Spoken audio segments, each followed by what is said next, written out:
ponencia, también desde el ámbito de la experimentación en enseñanza preuniversitaria, le corresponde a Roberto Pérez Gómez, quien ejerce profesionalmente en el IES Europa de la localidad madrileña de Rivas Vacia Madrid.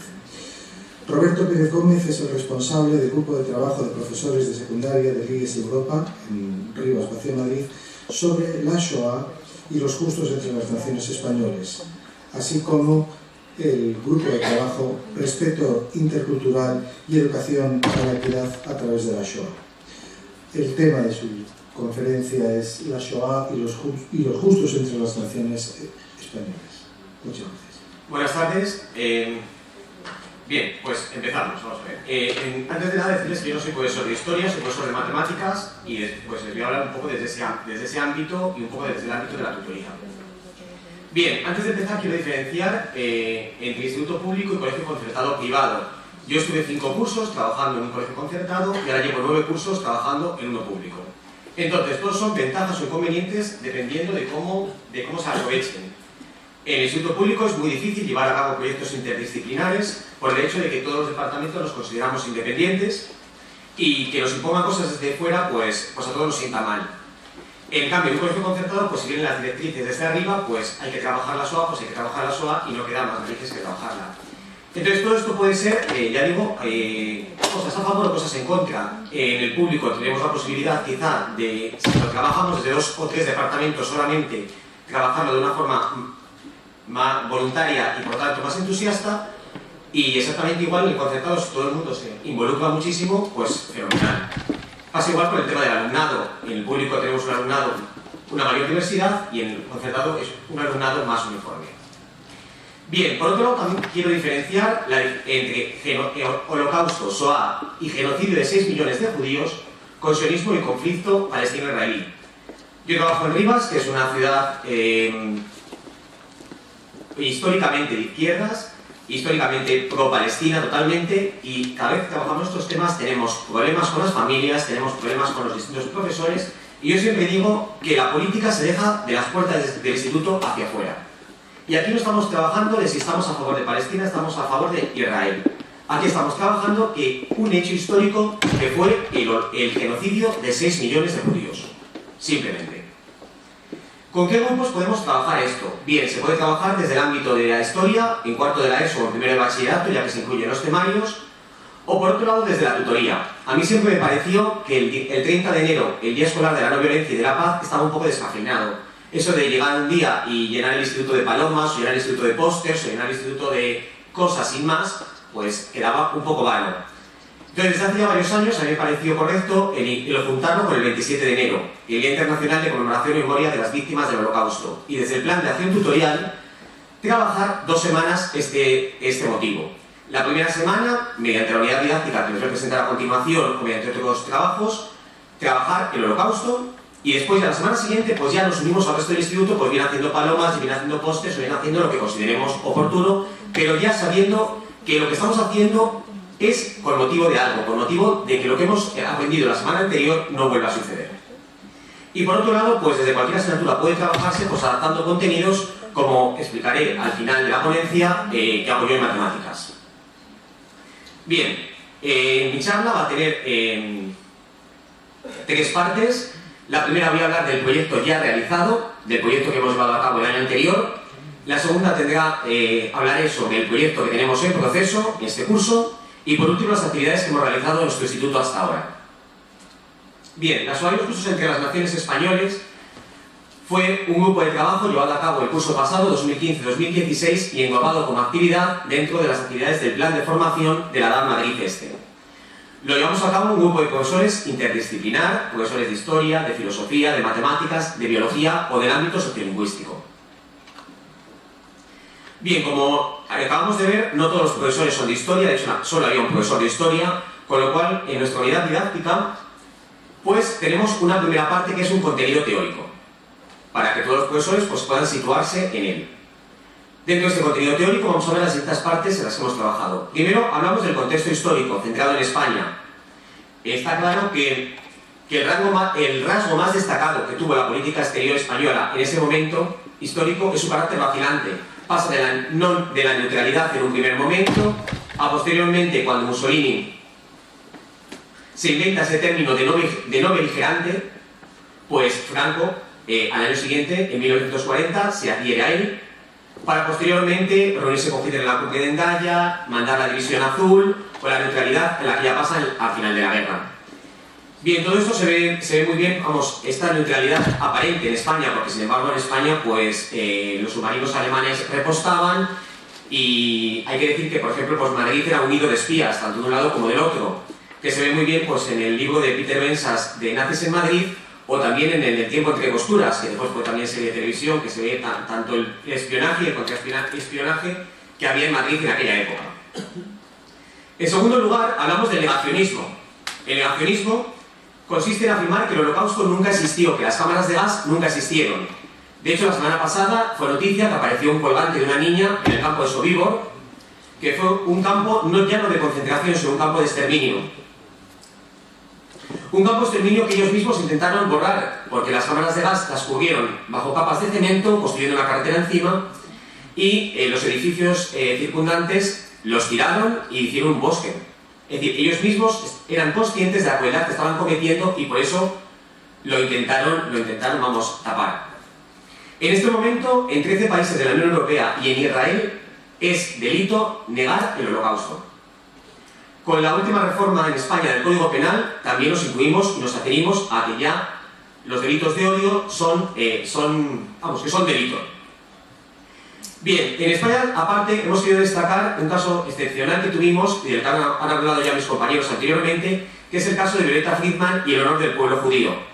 Violeta Friedman nace en Transilvania, es deportada a Auschwitz, posteriormente, tras la liberación de Auschwitz, se traslada a Canadá. De Canadá va a Venezuela, donde se casa, tiene 2 hijos, y posteriormente, cuando se divorcia, viene a España.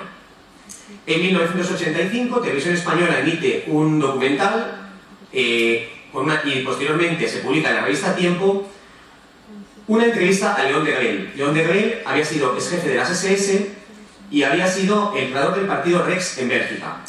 Él vivía muy cómodamente en España, ayudado económicamente por Franco, e incluso este había denegado al gobierno de Bélgica su extradición cuando la pidió en 1955. Bien, él niega que existieran las cámaras de gas y niega que hubiera esa masacre de judíos. Es en ese momento, en 1985, cuando Violeta Friedman inicia una batalla legal contra esto, y posteriormente, en 1991, el Tribunal Constitucional falla a su favor. Y basándose en los artículos 16 y 20 de la Constitución Española, asienta como principio jurídico que ni la libertad ideológica ni la libertad de expresión podrán ser utilizadas para difundir ideas racistas y xenófobas. Posteriormente, a lo largo de su vida, pues Violeta Friedman ya estaría toda la vida pues, por institutos, mediante charlas y demás, y la labor que continúa en estos momentos pues, su hija Patricia Weiss con su fundación. A continuación hablamos de Yad Vashem y los Justos entre las Naciones. Yad Vashem es la autoridad para el recuerdo de los mártires y héroes del Holocausto. Está establecida en el año 1953 por una ley del Parlamento israelí. Su nombre se basa en el versículo de Isaías: yo les daré lugar en mi casa y dentro de mis muros. Les daré un nombre permanente, un Yad Vashem que nunca será olvidado. Es decir, Yad Vashem, nombre permanente que nunca ha de ser olvidado.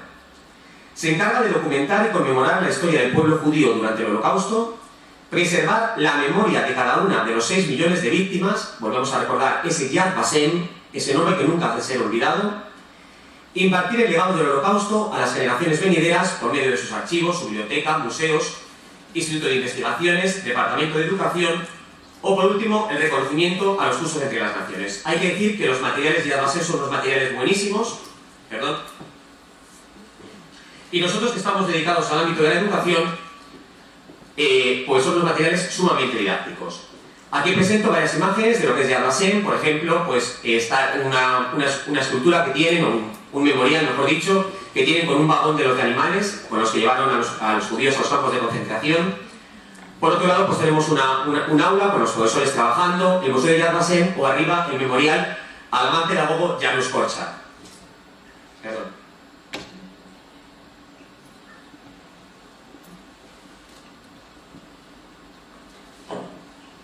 Bien, y llegamos a los justos entre las naciones. Es una distinción concedida por Yad Vashem. El objeto es rendir el máximo honor a aquellas personas que, sin ser de confesión o ascendencia judía, prestaron ayuda de manera altruista y singular a las víctimas, por su condición de judíos, claro. Reciben el título de justos entre las naciones o justo que se les otorga, junto con otros privilegios, en nombre del Estado de Israel y del pueblo judío. Se les entrega un diploma certificado y la denominada Medalla de los Justos, en la cual una inscripción remite a una frase del Talmud, que simboliza la fe en la humanidad. Quien salva una vida, salva al universo entero. Posteriormente, cuando veamos a los justos entre las naciones españoles, pues veremos que muchas veces pues, unos quedan desdibujados al lado de otros. Cuando hablamos de una persona que salva a 5.000 judíos y cuando posteriormente hablamos de otra persona que salva a 3, pues parece que es que no hizo nada. Y por eso tenemos que remitirnos a esto, a quien salva una vida, salva al universo entero. Recordamos que los nazis simplemente a una persona que se le veía ocultando a un judío le mataban. Entonces hay que recordar, o hay que un poco pues dignificar a todos ellos, porque todos arriesgaron su vida en mayor o menor medida dentro de sus posibilidades. Se ha reconocido a justos de 44 países y nacionalidades, cristianos de todas las denominaciones e iglesias, musulmanes, agnósticos, hombres y mujeres de todas las edades, provenientes de todos los estilos de vida, es decir, incluso por ejemplo, pues una princesa, la princesa de Battenberg, madre del actual duque de Edimburgo, fue reconocida como justa entre las naciones. Después existen profesores universitarios, maestros, médicos y ya pues a título de curiosidad, un director de zoológico o el propietario de un circo. Extraemos esta frase de Yad Vashem que me parece muy indicativa de esa época. En un mundo de debate moral generalizada, hubo una pequeña minoría que supo desplegar un extraordinario coraje para mantener los valores humanos en pie. Ellos fueron los justos de las naciones, que remaron contra la corriente general de indiferencia y hostilidad que prevaleció durante el Holocausto. Contrariamente a la tendencia generalizada, estos salvadores veían a los judíos como seres humanos comunes y corrientes, incluidos dentro de su universo de obligaciones. Y es que no se nos olvide que en esa época la corriente generalizada no eran los justos entre las naciones, aquellos que salvaban. La corriente generalizada tampoco eran los perpetradores, aquellos que mataban. La corriente generalizada eran los observadores pasivos, las personas que observaban y que a mí no me toquen, entre los cuales nos encontramos pues España y bajo el régimen en el cual estábamos. Las principales formas de ayuda ofrecida por los justos de las naciones son 4. Una, el ocultamiento de judíos en los hogares de los rescatadores o sus propiedades, la falsificación de documentos e identidades, el traslado clandestino y asistencia para la fuga o el rescate de niños. Veremos después, cuando hablemos de cada uno de los justos entre las naciones españoles, que pasan por esos 4 o por esos 4 puntos. Un cuarto punto del que tratamos es la ética, moral y política en la Shoah. La mayoría de justos entre las naciones españoles son diplomáticos y entonces hay que ver el contexto en el cual ellos se mueven. Y entonces nos planteamos que hay que distinguir entre ética, moral y política. En las relaciones éticas no ha de tenerse en cuenta las diferencias de grupo, ni étnico, ni religioso, ni lingüístico. En cambio, en la moral, sin embargo, sí se tiene en cuenta, pues el grupo es lo más importante y por ende sus miembros. Y por último, en la política, el Estado es lo más importante. Por lo tanto, ha de conjugar las diferentes morales que están en él. Bien, la moral preponderante en la Alemania nazi instituye una justicia racial, una justicia que hace que los judíos tengan menos privilegios o sean directamente, que dejen de ser considerados ciudadanos y pasen a ser considerados animales. De hecho, pues las técnicas para medirles y demás eran las técnicas de animales. Bien, entonces nos planteamos si es correcto el nombre de justo. Basándonos en la filosofía de Spinoza, que fue un filósofo de ascendencia hispano-portugués, nosotros considerábamos que quizá fuera más correcto hablar de la palabra generosos, ya que generoso es ayudar a que otros hombres persistan, sean del grupo social que sean. Cuando nosotros presentamos esta unidad didáctica en Radio Sefarad, pues surgió ahí un pequeño debate con el locutor, en el cual nos decía que él tampoco estaba de acuerdo con la palabra generosos, sino que la palabra justo es una traducción, pero no de la palabra correcta del hebreo. No es la palabra que en hebreo se relaciona con justicia, sino más relacionada con la palabra cabal, que se comporta con honradez y rectitud. Y ahí lo dejo un poco para que cada uno opine pues justo entre las naciones, generoso entre las naciones o cabal entre las naciones. También hablamos un poco de los justos y el franquismo, que es también un tema que, como todos los temas del franquismo en España, pues levanta pasiones siempre, en un lado y en otro lado. Hay que distinguir dos periodos en la época del franquismo en relación pues, a los visados y demás. Un primer periodo, de 1933 a 1943, en el cual pues, Franco no tiene ningún problema en conceder visados de tránsito, porque lo que no querían era que en ningún caso los judíos se quedaran en España. Se conceden visados de tránsito para que pasen por nuestro país, y ahí no hay ningún problema. El problema viene a partir de 1943, cuando ya los judíos no pueden atravesar España porque los judíos están en sus países encerrados, en sus países sin poder salir por los nazis. Y es cuando ya los diplomáticos españoles empiezan a llamar al Ministerio de Asuntos Exteriores y informar de qué está pasando.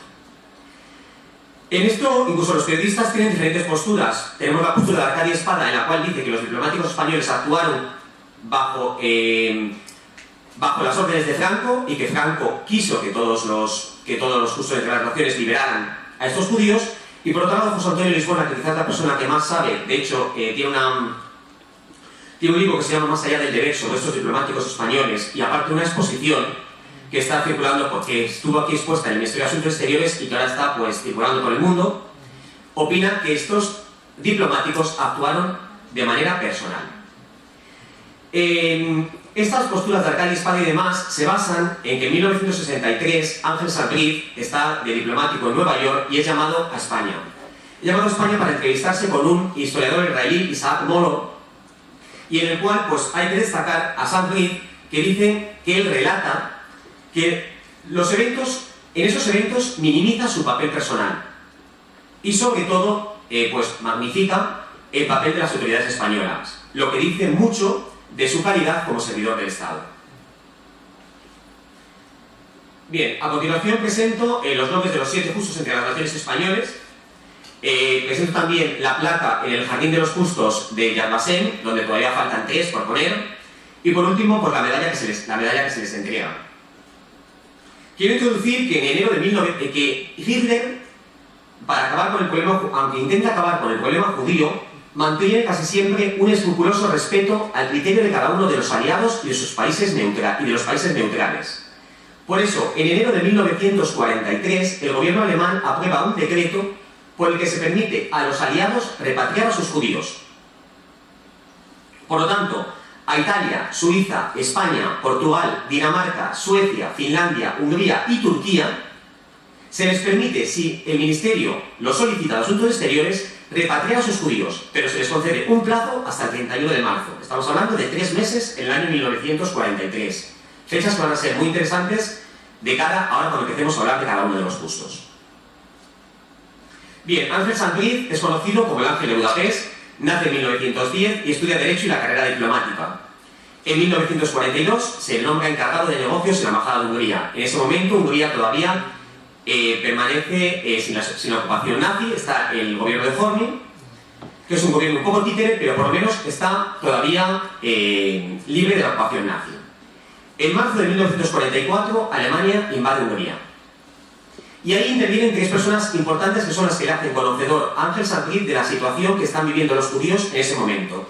Por un lado es Miguel Ángel Mugiro, que es el embajador de España en ese momento en Budapest, Raoul Wallenberg, diplomático sueco, y Angelo Rota, que es el nuncio de la Santa Sede allí. Posteriormente Miguel Ángel Mugiro es llamado a España y entonces se queda Ángel Saint-Brieuc como encargado de la Embajada de Budapest. Hay que recordar un decreto de 1924 de Primo de Rivera en el que se afirma que los judíos sefardíes tienen derecho a la nacionalidad española por ser descendientes de aquellos expulsados por los reyes católicos. Cuando Ángel Saint-Brieuc descubre este decreto, empieza a mandar telegramas al Ministerio de Asuntos Exteriores de España diciéndoles que qué hace con estos judíos que están allí. Siempre le contestan con negativas. Pero él habla con el gobierno de Horthy y le autorizan a emitir 200 pasaportes. Traigo palabras de esa entrevista de Saint-Brieuc en la cual dice: después la labor fue relativamente fácil. Las 200 unidades que me habían sido concedidas las convertí en 200 familias. Y las 200 familias se multiplicaron indefinidamente con el simple procedimiento de no expedir salvoconducto o pasaporte alguno a favor de los judíos que llevasen un número superior a 200. Él empieza a emitir pasaportes a diestro y siniestro, pero ninguno pone un número mayor de 200. Solo consigue localizar en Budapest, pues esto va a ser contrario a lo que nos va a pasar con el siguiente que vamos a ver, solo consigue localizar en Budapest a 70 familias sefardíes. Pero en una situación ya a la desesperada, él va con camiones a las estaciones de trenes, empieza ya a extender esos pasaportes a judíos no sefardíes que tengan familia en España, o ya en los últimos días va con los camiones y con que simplemente en la estación de tren alguien diga España, hola, lo carga el camión y dice, no, vosotros nos lo lleváis. Bien, ahí presento una imagen de Ángel Sanz Briz al final de su carrera diplomática, cuando fue embajador ante la Santa Sede, y por otro lado la placa que existe en Budapest en la fachada de la Embajada de España. Bien, ¿qué hacer con estas personas que tienen ahora pasaporte español, pero que tampoco pueden salir de Budapest? Bien, pues él lo que hace es alquila 11 edificios, 11 casas. Alquila 11 casas y las rotula con una placa en la que pone anejo a la delegación española. De esta forma, estas casas están protegidas, quedan bajo inmunidad diplomática y se consideran territorio español. Esas casas se pagan en ese momento con el dinero de la embajada y con el propio dinero de Ángel Sanz Briz. El 18 de noviembre de 1944 él firma el documento de protesta de las delegaciones neutrales por crueldades contra los judíos. Y posteriormente, el 30 de noviembre de 1944, debe dejar la embajada, trasladándole a Suiza. Hay que decir que en ese momento él deja todo su dinero, su cartilla de ahorros y todo lo que tiene para que esas 11 casas puedan sobrevivir. Bien, y llega en este momento este personaje, que es un personaje muy curioso, que es Giorgio Perlasca. Giorgio Perlasca fue un italiano combatiente de las brigadas internacionales en la España de la Guerra Civil. Por causas de la vida acaba en Budapest y allí pues acaba trabajando, y ayudando a la Embajada de España. Bien, el 30 de noviembre abandona Ángel Sanz Briz la embajada. El 1 de diciembre, la Cruz Flechada, que son los que en ese momento gobiernan en Hungría, sacan a todas las personas de las 11 casas, porque ya no hay diplomático, ya dicen que se han olvidado de ellos, y sacan a todas las personas de las casas. Y los hacen formar en las calles. Giorgio Perlasca se presenta allí y dice que eso han sido problemas de comunicación. Que en realidad Ángel Sanz Briz ha sido llamado a Madrid para recibir instrucciones personales y que hasta que vuelva le han dejado a él como encargado de la embajada. Algo totalmente inventado, pero que cuela. En ese momento ellos tienen miedo también de qué está pasando, está el régimen nazi a punto de caer, tienen miedo y cuela. Bien, pues desde el 30 de noviembre de 1944 hasta creo que es el 16 de enero, si no me equivoco, creo que es sí, el 16 de enero, cuando las tropas soviéticas entran en Budapest, pues esas personas permanecen en esas casas y se logran salvar. Bajamos este Giorgio Perlasca, que después sería nombrado ciudadano honorario de España. De esta forma se salvaron a unos 5.200 judíos. Es decir, es una personalidad bastante importante si recordamos o comparamos con la película La lista de Schindler, que salva a 2.000 y pico. Los hemos dicho antes que hay que comparar, pero de cara a los chavales pues siempre dicen ¡hala, y era español! Pues decimos, pues sí, entonces un poco pues tirando de ello. Sebastián de Romero Radigales nace en 1884 y es cónsul general de España en Atenas. Hemos visto que Ángel Sanz Briz solo encuentra a 70 familias de origen sefardí en Budapest. Sin embargo, en 1943, en Salónica viven entre 5.000 y 60.000 judíos sefarditas. 70.000 en toda Grecia. Él cuando llega allí, exactamente lo mismo que Ángel Sanz Briz, se pone en contacto con las autoridades españolas por la cantidad de judíos de origen sefardita que hay. Pero sin embargo las autoridades españolas le dicen algo muy claro. La concesión de visados debe seguir limitándose a sefardíes de indudable nacionalidad española. Vamos a ver, después de 500 años, ¿quién demuestra indudable nacionalidad española? Vamos, es algo muy difícil. De todas formas, por iniciativa propia, 600 sefardíes son identificados como españoles y logra que no sean trasladados a los campos de exterminio. Su objetivo último es repatriarlos a España. Bien, estamos en el momento entre el 1 de enero y el 31 de marzo que hemos hablado antes, que es, según el decreto de Hitler, el periodo que se les da para poderlos repatriar. Llega el 31 de marzo y no han recibido información del Ministerio de Asuntos Exteriores de España. Radigales pide una primera prórroga, se le concede. Pasa el plazo y siguen sin dar señales de vida. se pide una segunda prórroga, se le concede. Llega la segunda prórroga y en agosto de 1943 las autoridades alemanas ya están cansadas y 367 sefardíes españoles son internados en Bergen-Belsen. Eso sí, no en el campo de concentración de por sí mismo, sino en una zona especial del mismo.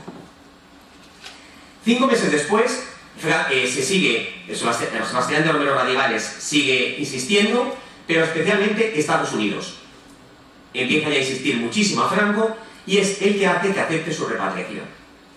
Los meten en 2 trenes, un primer tren llega a la frontera hispano-francesa, pasa y sin ningún problema. Entonces Franco dice, ya he cumplido.